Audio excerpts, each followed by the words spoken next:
ইংরেজিতে রাইটিং লেখা হলো একটা খুব সমস্যার বিষয়। আমি অনেক যে বাবা মা রয়েছে বা নিজেও পড়ানোর ক্ষেত্রে দেখেছি যে ছেলে মেয়েদের ক্ষেত্রে রাইটিং লেখাটা একটা ভয়ের কারণ।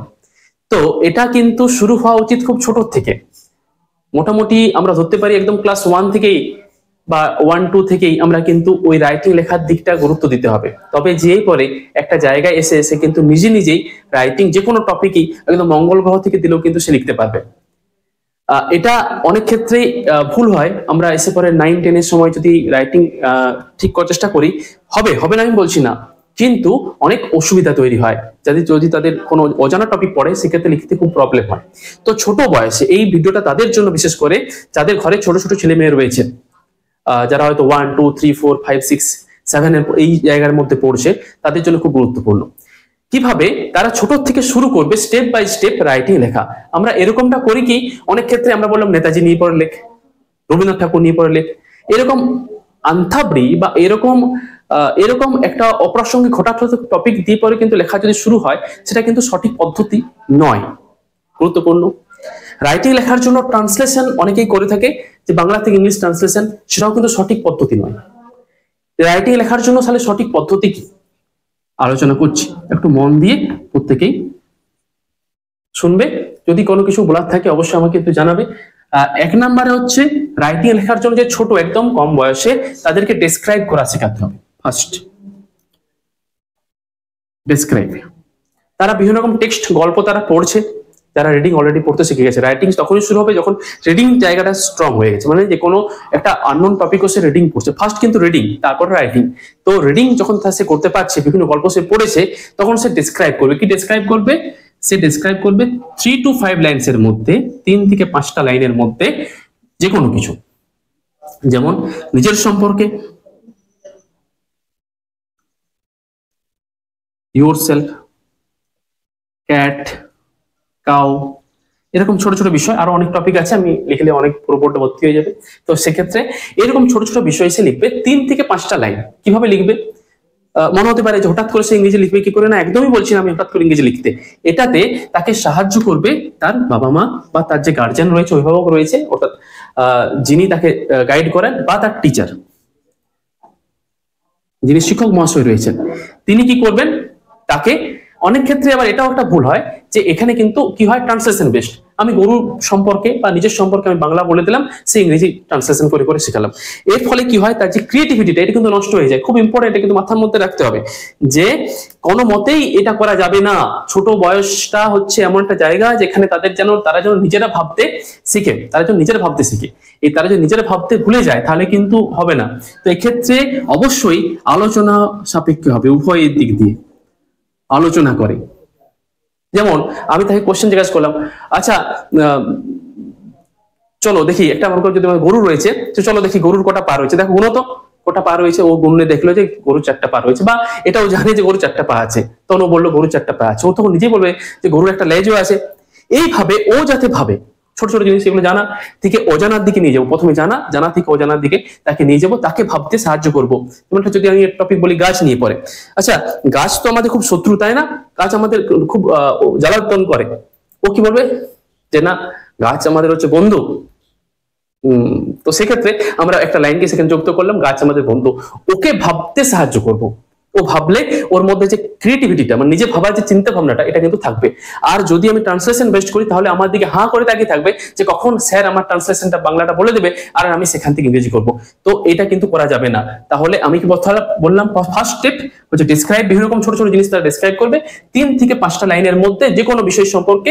এক্ষেত্রে তার যে টিচার রয়েছে বা বাবা মা যিনি ওকে গাইড করছেন, তিনি এটা দেখে নেবেন, তার সঙ্গে আলোচনা করে করে, বিভিন্ন রকম প্রশ্ন করে করে তাকে উদ্বুদ্ধ করতে হবে যে সে যাতে ওটা বলে। একটা বিষয়। 2 নম্বরে এটা পুরোটাই কিন্তু হবে পিকচার বেসড। পিকচার বেসড বলতে খাতা ওই যে আছে সেটাকে বর্ডার এরকম কালার ব্যবহার করে ওটাতে ছবি আঁকা। যেমন আমি একটা গরু নিয়ে রচনা লিখছি, ওকে বলা হলো গরুর একটা ছবি আঁকো। আমি এটুকু গ্যারান্টি দিতে পারি, ওই গরু ছবিটা আঁকার লোভে না ও 3টা লাইন লিখবে। ও ও একটা বিড়াল আঁকার লোভে তিনটা লাইন, এটা আমি আমার নিজের ক্ষেত্রে দেখেছি যখন আমি করিয়েছি। তো সেক্ষেত্রে আমি দু একটা ফটো অ্যাটাচ করতে পারি। তো তারা আমি দেখেছি তারা বলে যে আজকে স্যার কুকুর নিয়ে পড় দেন, মানে ও কুকুরের ছবি আঁকাটার লোভটা বেশি লেখার থেকে, কিন্তু ওইটার জন্য ওকে ঠিক আছে তুমি তিনটা লাইন বলো, তাহলে আমি কিন্তু তোমাকে কুকুরের আজকে তোমার কাজটা দেবো। তো সেক্ষেত্রে ও কিন্তু এটা খুব এনকারেজড হয়। এটা মনে রাখতে হবে, জাজ করা চলবে না। জাজ করা চলবে না বলতে তার ভুল হচ্ছে দিলাম কেটে, এই ভুল হয়েছে এটা হয়নি, এটা করা যাবে না, ঠিক হয়েছে সবসময় পজিটিভ, ঠিক হয়েছে, ছোট তো বাচ্চা তো ঠিক হয়েছে, এটাকে এইভাবেও তুই চাইলে লিখতে পারতিস। ও ওটাকে ইমিটেট করবে, অনুকরণ করবে। তাহলে ফার্স্ট হচ্ছে আমাকে একটা সবসময় করে দিতে হবে। আমি একটা নাম দিলাম রিমি। রিমি একটা মেয়ে, রিমি একটা মেয়ে ছবি আঁকলাম, তার সম্পর্কে বললাম যে রিমি ইজ এ গার্ল, হ্যাঁ, সি ইজ 6 years old, এরকম কিছু একটা দিয়ে দিলাম। ওকে এরপর বললাম ওর নিজের নাম নিয়ে পরে যে এরপর তুমি তোমার নাম লেখো আর লেখো। এটা দেখে দেখে ও লিখবে, যেহেতু ইংরেজি একটা আমাদের নিজেদের ভাষা তো নয়, তাই প্রথমটা কিছুটা অনুকরণ আমরা করব। তাহলে ওটা দেখে দেখে ও লেখার চেষ্টা করবে। এটা হলো ফার্স্ট স্টেপ, একদম যারা ছোট বয়সে। এরপরে আসবে আমাদের টেন্সের জায়গাটা। টেন্স বলতে ঘাবড়ে যাওয়ার কিছু নেই। টেন্স বলতে তার মানে আমাদেরকে সেই টেন্স কাকে বলে গঠন মুখস্থ করতে হবে, একদমই নয়। ভয় খাওয়ানোর জন্য ভিডিওটা নয়। টেন্স বলতে আমাদেরকে বুঝতে হবে যে আমরা বর্তমানে লিখছি না অতীতকালে লিখছি না ভবিষ্যৎকালে লিখছি। এই তিনটে জায়গা কিন্তু মাথার মধ্যে রাখতে হবে। 2 নম্বরে টেন্স। টেন্স বলতে টাইম। তাহলে এখানে তিনটে পার্ট, একটা হচ্ছে প্রেজেন্ট, একটা হলো পাস্ট, আর একটা হলো ফিউচার। এই জায়গাটা কিন্তু কে হেল্প করবে? হেল্প করবে তার টিচার। কিভাবে হেল্প করবে না, এখানে জায়গাটা আমাকে দেখতে হবে যে আমাকে একটা ছোট ছোট ডেসক্রাইব ঘটনা আমাকে দিতে হবে, একটা ঘটনাকে দিতে হবে, একটা সিচুয়েশনকে ক্রিয়েট করতে হবে যেটা পুরোটাই হচ্ছে বর্তমানে। আমি উদাহরণ দিচ্ছি, যেমন আজ আমার জন্মদিন, আমি বাজার থেকে কিছু আলো কিনে নিয়ে এসেছি বা কেক কিনে নিয়ে এসেছি, ঘরটাকে আমি এইভাবে সাজিয়েছি। তাহলে এটা পুরোটা একটা বর্তমানের উপর ভিত্তি করে একটা পুরো ঘটনা, যেটা আমি ওকে বলছি বা ওকে আমি বলাতে সাহায্য করছি যে বলো ধরো তোমার আজকে জন্মদিন, তুমি আজকে কি করবে, তাহলে একটা ঘটনা হলো, এরপরে সেটাকে ইংলিশ করবো। তাহলে পুরোটাই বর্তমানের মধ্যে রইল। এরকম অন্তত 10টা টপিক যেটা বর্তমানের উপরে আছে তাকে পুরোপুরি অভ্যাস করাতে হবে। তারপর নেক্সট স্টেপ হলো আবার অতীতকাল সম্পর্ক। অতীতকাল বলতে আমরা বিভিন্ন রকম গল্প তো পড়েইছি, যেমন ওই সেই তৃষ্ণার্ত কাকের গল্প, তারপর আমরা পড়েছি সেই শিয়াল আর চালাক শিয়ালের গল্পটা। এইগুলো আমাদের যে বিভিন্ন গল্প আছে সেগুলোকে আমরা এরপরে টপিকে অ্যাড করবো। এভাবে প্রেজেন্ট, পাস্ট আর ফিউচার তিনটে জায়গাকে আমরা কমপ্লিট করবো। কিন্তু এটা সময় সাপেক্ষ। এটা কিন্তু এমনটা নয় যে আজকে একটা প্রেজেন্ট দিলাম কালকে আমরা পাস্ট দিয়ে দিলাম, চলবে না।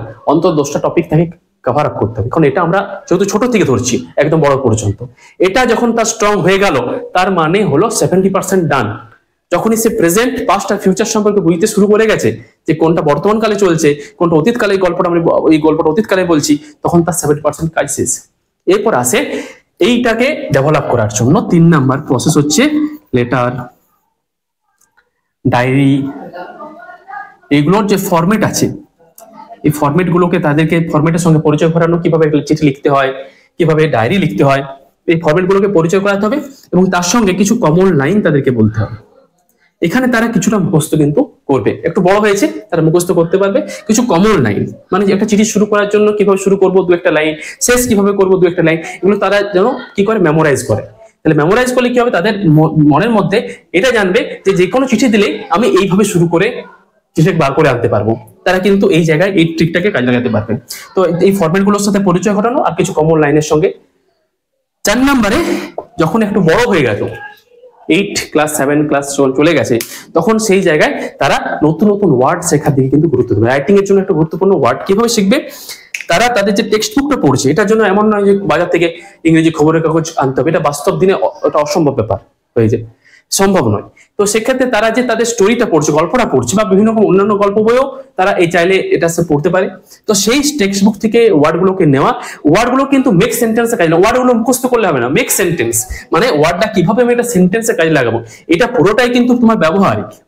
এটা পুরোটাই ব্যবহারিক, এটা কোনোটাই আমার মুখস্থ করার ব্যাপারটা নয়। আমরা গল্প পড়ি, সেটা ব্যবহার কিভাবে করবো ইংরেজিতে, কিভাবে সেটা আমি বলবো, কিভাবে আমি লিখবো, এটা কিন্তু গুরুত্ব দেওয়া উচিত।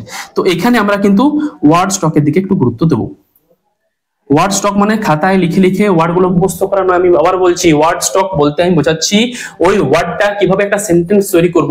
এই সব ক্ষেত্রে কিন্তু পুরোটা হেল্প করবে টিচার বা তার বাবা মা বা যিনি তাকে দেখাচ্ছেন, তাকে কিন্তু পুরোপুরি হেল্প করতে হবে। সে কিন্তু হঠাৎ হঠাৎ পারবে না, আর না পারলেই তার মধ্যে কিন্তু কনফিডেন্স লেখা হবে। কনফিডেন্স যদি ভেঙে যায় তাহলে মানে করা খুব টাফ হয়ে যাবে। তো সেক্ষেত্রে তাকে সবসময় উদ্বুদ্ধ করতে হবে, তাকেই বলতে হবে, ওয়ার্ড স্টক করবে। এটা হওয়ার পরে কিছু ইডিয়াম তাকে মুখস্থ করতে হবে আর ফ্রেজ। রাইটিং লেখার জন্য এগুলোকে উন্নত করার জন্য কিছু কোটেশন, ছোট ছোট কোটেশন লাইন, এগুলোকে বিভিন্ন রকম লেখা। আর যখন সে বড় হয়ে যাচ্ছে তখন তাকে প্রচুর রাইটিং পড়তে হবে, প্রচুর রাইটিং। এটা স্যারের কাছ থেকে অ্যাভেলেবেল হয়ে যাবে, বা চাইলে কোনো বইও, এখানে কোনো বইও রাইটিং এর জন্য অনেকগুলো বই আছে। তো সেই বইগুলোকেও তাকে প্রচুর পরিমাণে রাইটিং গুলো পড়তে হবে। যত তার পড়বে মনের মধ্যে একটা ইমপ্রিন্ট তৈরি হবে, একটা ছাপ তৈরি হবে, সেখান থেকেই সে অন্যান্য রাইটিং লিখতে পারবে বড় হয়ে গেলে। ছোট স্টেপটা যদি ঠিকঠাক হয়, এই জায়গাটা যদি ঠিকঠাক হয়, তাহলে বড় জায়গাটা কিন্তু অবশ্যই সে রাইটিং এ পারদর্শী হয়ে উঠবে। তো এটা হলো রাইটিং লেখার স্টেপ। আশা করি যদি অন্য কোনো স্টেপ থাকে তাহলে অবশ্যই আমার সাথে শেয়ার করো। এইভাবে কিন্তু একটা ছোট বাচ্চাকে ধীরে ধীরে ধীরে ধীরে রাইটিং এর সঙ্গে পরিচয়, রাইটিং এর জগতের সঙ্গে পরিচয় করা যেতে পারে। যখন রাইটিংটা লিখতে শিখবে তখন কেউ সে বলতেও পারবে। আমাদের ইংরেজি ভাষাটার গুরুত্ব এটা নয় যে কোনটা ট্রু হবে কোনটা ফলস হবে, ওর বাবার নাম কি ছিল, ওর মায়ের নাম কি ছিল, এটা কিন্তু আমাদের গুরুত্ব নয়। আমাদের গুরুত্ব ইংরেজি ভাষাটা হচ্ছে কি বলতো, ইংরেজিটা আমরা যে শিখছি সেটাকে আমরা ব্যবহারিক প্রয়োগ বলতে পারছি কিনা, ইংরেজি শিখছি সেটা আমি লিখতে পারছি কিনা। পরীক্ষায় কোশ্চেন অ্যাটেম্প্ট করে এসে 30-এর মধ্যে 30 পাওয়া কিন্তু একদমই নয়। তাই এটা কিন্তু ছোট থেকে একদম প্রাইমারি স্টেজ থেকে গুরুত্ব দিতে হবে।